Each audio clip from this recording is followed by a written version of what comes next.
Gini, Bang Tri, orang Islam itu dilarang buat maki-maki. Uni akui, Uni kalah kalau lawan maki-maki sama dia. Dia hebat loh maki-makinya loh. Kosakatanya kaya banget. Ya, Uni nggak tahu juga sih. Ya, Uni tuh memang nggak bisa menilai agama itu dari penganutnya. Karena penganut agama tuh nggak semua mengikuti aturan agamanya gitu ya. Tapi Uni salut loh sama dia loh, bener deh. Kan dia mengaku kalau dia tuh ajaran kasih tuh. Tapi kata-kata makiannya luar biasa loh, hebat-hebat semua loh kata-katanya loh. Bener. Uni aja kalah sama dia kan. Malah Uni tuh kayak ngerasa lagi diserang emak-emak tukang gibah. Kata Ferguson gini, ini saya pelajari dari kitabmu. Ayo pelajaran lagi yang benar biar level makianmu overdosis kencing onta. Aneh ya gitu ya. Dia tuh mikirin kencing onta, sementara di ayatnya sendiri tuh disuruh minum racun tuh di ayat Markus. Aneh ya dia ya. Malah lebih milih minum racun ketimbang kencing onta. Lagian kencing onta salahnya apa sih? Emang salah gitu kencing onta dicampur dengan susu pada zaman nggak ada tolak angin. Seandainya udah ada tolak angin pada zaman Rasulullah, pasti disuruh minum tolak angin. Wes wes wes hilang tantenya, tante Vergi ini. Lagian aneh aja gitu ya, disuruh makan roti yang dibakar di atas tokai lebih dianggap berbobot daripada minum kencing onta yang jelas-jelas untuk pengobatan. Aneh nggak sih Bang Tri? Di dalam hadis dikatakan makan kurma 7 kali 7 buah di pagi hari akan terhindar dari racun dan sihir. Coba kamu buktikan makan kurma 7 buah pagi hari terus kamu minum racun. Perlu saya tunjukin hadisnya? Oke, siap, sebentar. Kalau mau membahas hadis itu ada ilmunya, nggak bisa diartikan seenak elu. Karena gini, kebanyakan dari kalian tuh ngambil hadis-hadis pelintiran. Kadang tuh ya ngambil arti-arti terjemahan yang pelintiran. Contoh, seperti yang kamu tuh datang-datang tadi malam-malam gara-gara si MKC kalah debat sama saya, terus kamu emosi telepon saya bilang gini, sini saya ajarin kamu Al-Quran, ihdinas siratal mustaqim, artinya adalah Isa jalan yang lurus. Tuh kan, kamu diketawain anak saya. Masa sekarang tiba-tiba kamu memberikan hadis dengan artian yang kamu simpulkan sendiri? Ayo, monggo, kamu letakin hadisnya, kita baca sama-sama. Karena gini, kamu jangan kayak cepot pret. Hadis dipelintirin, bahkan hadis dibuat-buat lagi. Aduh, udah buktiin deh gimana minum racun. Atau bagi Kristen yang memiliki iman secuil aja itu bisa mindahin gunung. Coba kamu pindahin gunung yang suka meletus, kamu pindahin keluar Indonesia biar Indonesia tuh nggak apa-apa nanti kalau udah meletus. Coba deh berbuat baik deh. Orang Kristen harus berbuat baik loh memindahkan gunung. Karena apa? Biar kita nggak kena nanti ketika meledak itu gunung gunung Krakatau nggak menyebarkan apa abu gitu ya. Kamu pindahin deh kemana kayak ke Amerika kayak kamu pindahin kemana kayak gitu ya. Coba deh dibuktikan dulu ya. Jangan minta standar kepada orang lain kalau kamu tidak memenuhi standarmu sendiri ya, Nak. Ya, Tante. Itu di pelintir-pelintir lagi ayatnya di bawah. Bukan begitu artinya, Verji. Lu suka banget pelintir-pelintir ayat ya. Lu sama-samain sama ayat Markus. Beda. Itu artinya menangkal. Menangkal artinya apa? Jika ada orang yang berniat jahat sama elu, misalnya lu makan tuh kurma tuh ya 7 biji, tapi bukan kurma sembarangan, dodol. Kurma najwa, kurma asli Nabi, kurma yang ada di Madinah itu yang asli, yang dicari bahkan sama non muslim juga dicari tuh. Non muslim bahkan makan itu kurma yang luar biasa efeknya dan sudah diteliti secara medis memang luar biasa. Dan begitu ya, bukan dicoba terus makan racun terus nggak mati. Emang kita goblok, kita mah bisa bedain mana bodoh mana baik. Gini loh, seandainya orang makan kurma itu 7 butir pada pagi hari, maka dia tidak akan terkena niatan jahat orang lain yang akan mengirim sihir atau mengirim dia racun. Begitu maknanya, jangan lu pelintir ayatnya, jangan lu pelintir hadisnya. Aduh, doyan banget lu sama lu kayak si cepot pres. Udah, nggak usah banyak tingkah, nggak usah banyak omong, Tante Khadijah, yang kesepian, yang kurang didikan suami, sudah buktikan saja hadis yang kamu bilang ayat itu.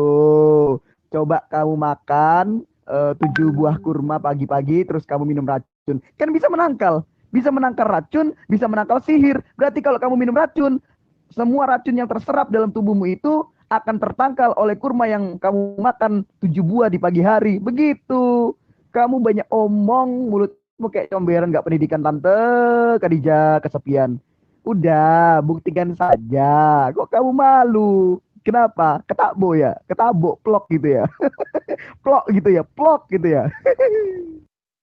Bro, kita damai aja bro, silaturahmi bro, buka blogmu. Kita chatan bro, silaturahmi sambil diskusi bro. Kok kamu nggak berani bro, teleponan sama saya bro. Kamu takut ya bro?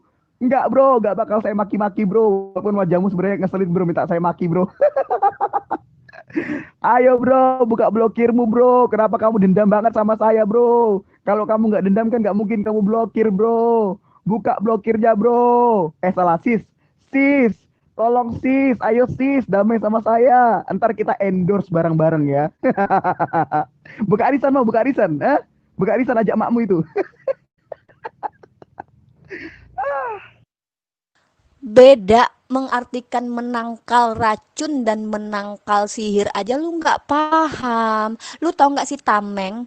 Tameng itu menangkal, misal nih, gua menangkal diri gua dengan ngeblok seorang tante yang pagi-pagi nelpon pagi-pagi. Itu namanya gua menangkal tante-tante gibah nyemprot gua. Itu makanya gua menangkal. Artinya ketika seseorang meniatkan karena Allah untuk mengharapkan keselamatan dari Allah, kemudian memakan kurma itu, kurma najwa ya, bukan sembarangan kurma ya, kurma nabi, kemudian memakan dengan 7 butir menurut hadis itu, maka pada hari itu dia akan tertangkal. Artinya apa? Misalnya ada Tante Verji punya niat jelek sama saya, mau kirim racun, mau kirim santet. Nah insya Allah dengan izin Allah pada hari itu tidak akan kena. Bukan lu makan 7 butir kurma terus lu minum racun, lu nggak metong. Aduh kita mah nggak bodoh, kita nggak bisa kayak gitu, kayak lu ngikutin standar lu. Kalau di ayat Markus kan jelas tuh, barang siapa yang memiliki iman walau sedikit, dia pasti bisa mindahin gunung. Coba lu pindahin gunung anak Krakatau biar nggak meledak di Indonesia Raya ini. Katanya kan orang Kristen itu baik, suka membuat kebaikan seluruh alam. Coba deh lu pindahin gunung. Atau katanya barang siapa yang memiliki Roh Kudus di dalam badannya, maka ketika dia minum racun atau digigit ular, dia kagak metong. Nah, coba lu coba. Itu baru pernyataan jelas yang ngomong Tuhan elu lagi lo. Nggak main-main yang ngomong Tuhan elu. Sementara ini kan hadis Nabi mengatakan, ayo dimakan ini obat gini loh, gini loh. Lu gua ajarin analoginya lah. Kata dokter, ayo diminum ini antibody. Kalau kalian minum antibody ini, maka kalian akan menangkal radikal bebas. Gitu. Aduh, parah nih si Tante Vergi. Udahlah pelintir-pelintir arti ayat, arti hadis. Ihdina siratal mustaqim. Isa jalan yang lurus katanya. Aduh my God, my God. Memakan 7 buah kurma pada pagi hari bisa menangkal racun dan sihir. Jadi kalau misalkan kamu minum racun, sebelumnya sudah makan kurma 7 buah pada pagi hari, maka racun-racun yang masuk ke dalam tubuhmu akan terserap oleh kurma-kurma itu. Ayo dong, Tante kesepian, Tante Khadijah, Tante Girang, jangan banyak berkoar. Apanya yang beda? Sama, terserap-terserap juga, begitu loh. Ayo dong, dengan iman yang kamu imani di dalam Islam bahwa Muhammad itu perkataannya benar. Ayo coba makan kurma terus minum racun. Enak toh? Kok kamu takut? Tabok kamu ya? Ketabok plok gitu ya, plok gitu bunyinya ya. Aduh, mudah sekali.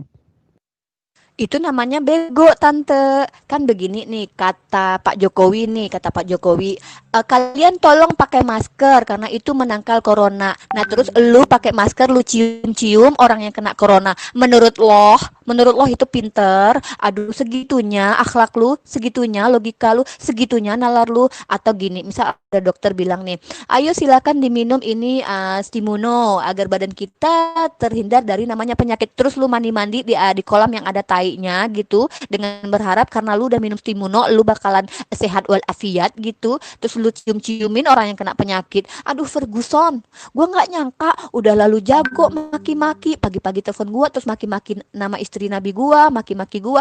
Sekarang analogi lu nalaru lu sama-samain hadis Nabi dengan ayat Markus. Di situ jelas dikatakan menangkal. Menangkal itu menjadi tameng buat orang-orang yang berniat jahat, bukan makan kurma terus minum racun. Beda sama ayat Markus. Ayo kita bandingin yuk sama ayat Markus.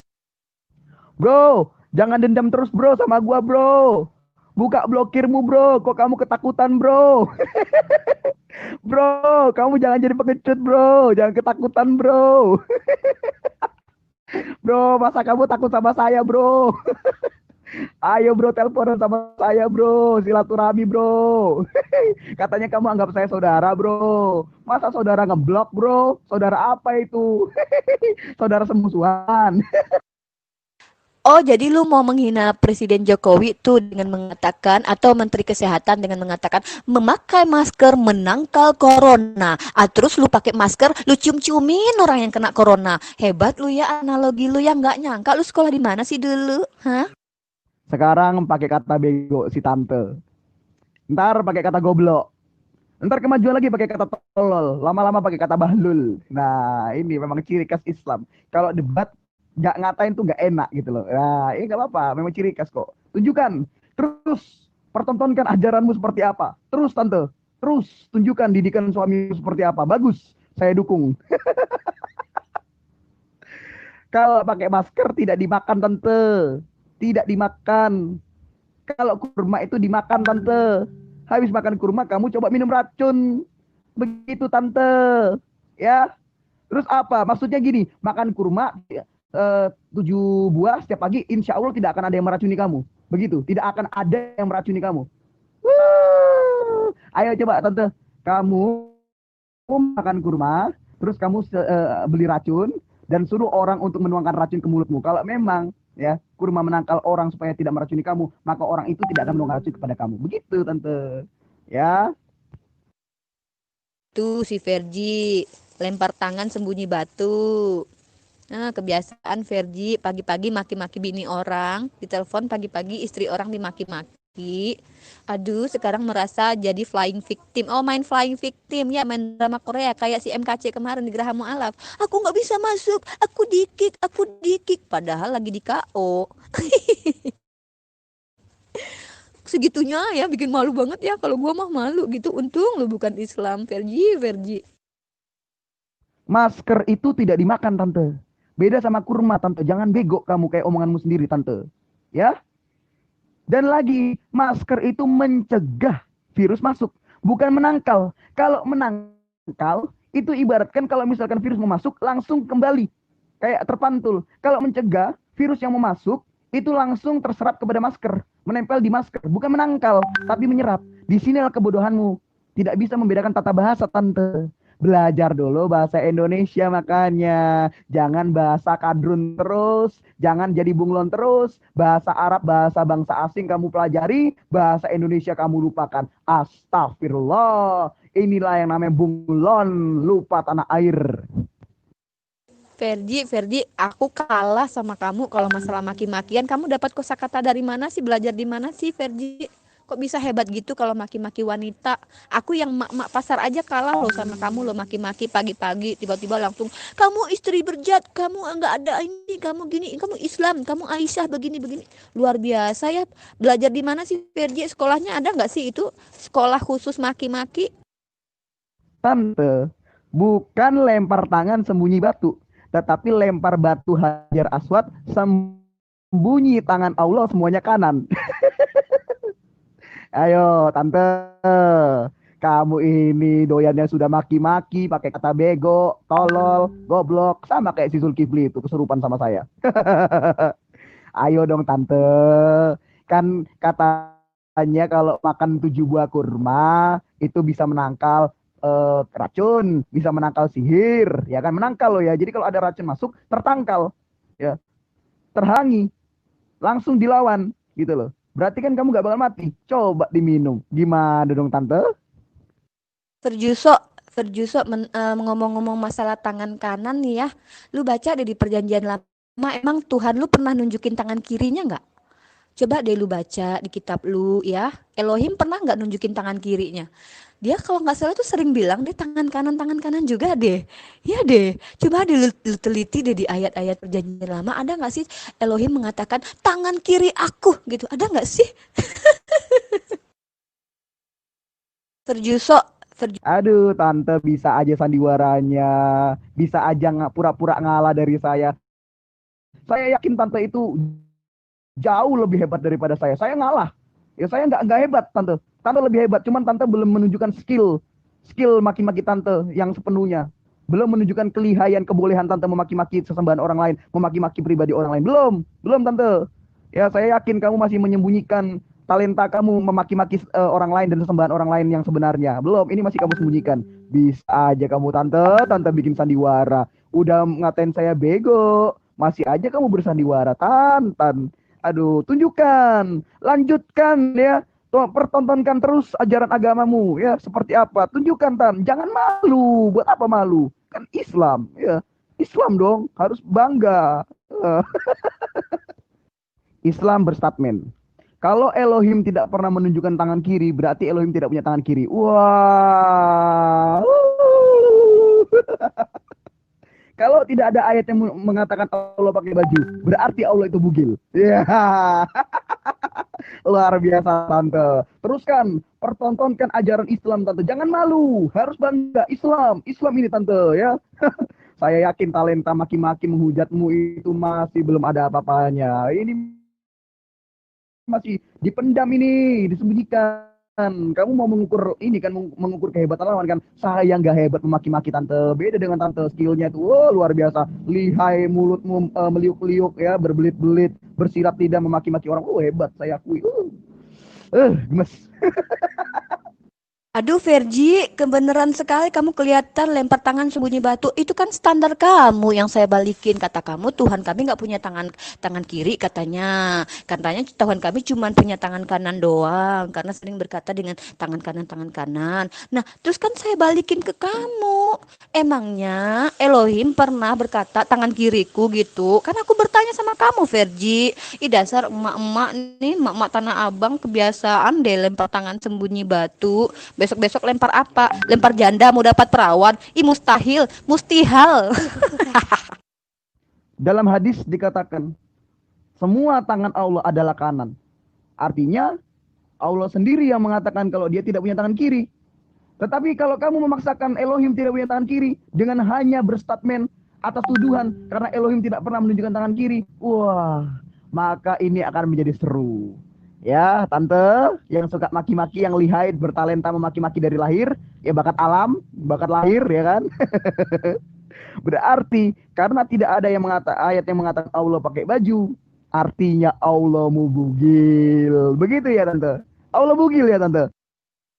Nah, lagi-lagi lu menerjemahkan sesuka hati lu. Begini ya, Verji, orang Islam itu percaya Al-Quran, hadis itu hanya dipaham-pahami sama orang yang suci, orang yang sunat, nggak makan babi, beriman kepada Allah.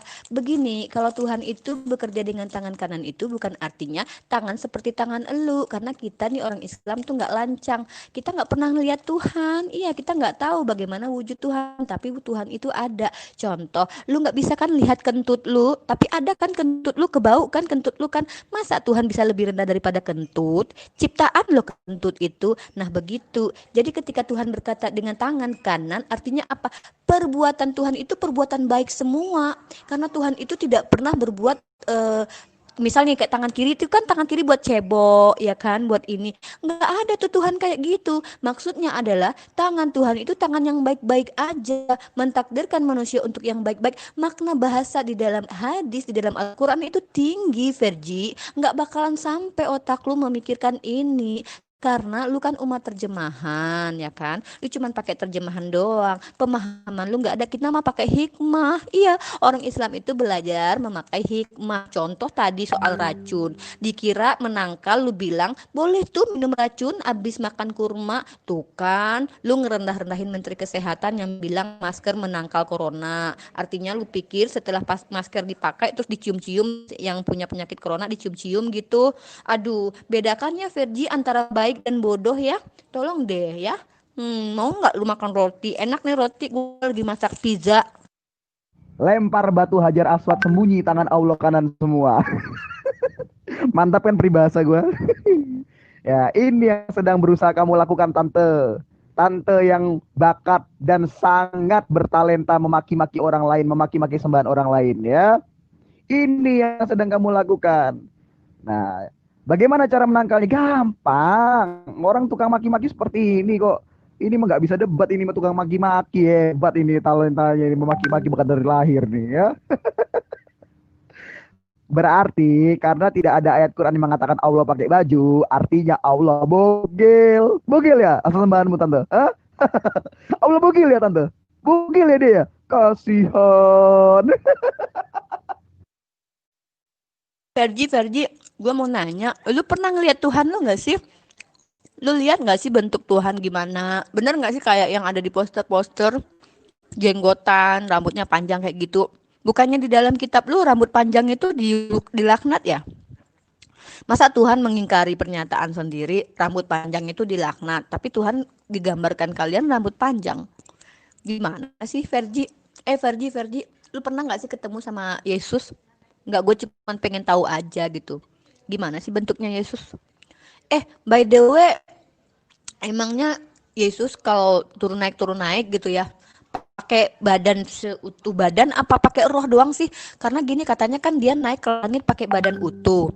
Nah terus ketika dia turun naik, terus rohnya yang turun ke bawah, terus badannya ditinggal ya di atas ya. Benar nggak Verji? Dalam Quran surah Al-An'am ayat 101 jelas dikatakan, bagaimana mungkin dia bisa punya anak sedang dia tidak punya istri? Lakimu, suamimu yang nggak bisa didik kamu itu, ya, dia cowok berkelamin laki-laki atau bencong?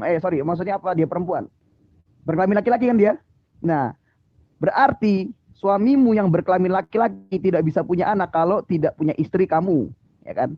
Allah tidak bisa punya anak karena tidak punya istri, berarti Allah itu berkelamin laki-laki. Itu satu ya wujudnya Allah, nanti kita perdalam lagi. Jadi wujud Allah itu rupa-rupanya dia berkelamin laki-laki. Verji enak ya jadi lu ya, gue sebenarnya sih gini ya, merasa gimana ya, salut sih sama lu. Ya wajar lah gitu ya, lu pinter maki-maki wanita pagi-pagi, bini orang ditelepon terus maki-maki ya. Ya mungkin gini kali ya, mungkin ini akibat karena merasa kalau dosa sudah diampuni, terus kalau mati pasti masuk surga. Mungkin begitu ya, itu mempengaruhi loh psikiater kita loh. Karena gini, kalau kita itu mau lomba lari, terus kita merasa pasti kita bakalan dapat pialanya juara. Maksudnya gini deh, pasti kita tahu kalau kita itu sudah dikatakan bakalan dapat itu piala. Menurut lo kira-kira itu yang lomba lari masih mau nggak lari? Atau gini, anak sekolahan nih, kata guru sekolahnya, pokoknya kalian semua lulus, terserah kalian mau sekolah mau enggak. Kira-kira menurut lu masih ada nggak sih yang datang ke sekolahan? Ngerti nggak sih analogi saya? Nggak ngerti pasti ya. Berat emang. Itu Allah meluruskan. Kan kata kalian kan, Yesus itu kan anak Tuhan, anak yang diperanakan alias begoten. Tahu nggak sih begoten? Begoten itu ada hubungan biologis terus lahirlah seorang anak. Nah, jadi kan kata kalian Maryam itu kan apa namanya ya, yang ibunya Tuhan ya kan, otomatis semua mindsetnya orang-orang tuh mengatakan bahwa Tuhan pasti dong laki-laki ya kan, masa Maryam perempuan Tuhan perempuan juga, itu dong mindset kalian kan, apalagi mengatakan bahwa Yesus itu kan anaknya Tuhan ya kan. Begitu, jadi Tuhan meluruskan begitu loh. Kok saya dituduh punya anak, saya kan nggak punya istri. Artinya di sini Tuhan mengatakan bahwa Maryam itu bukan istrinya Tuhan. Ngelurusin kalian itu ya, begoten. Coba deh diperanakan. Diperanakan artinya emangnya Tuhan berhubungan intim dengan Bunda Maria terus lahirlah Yesus ya?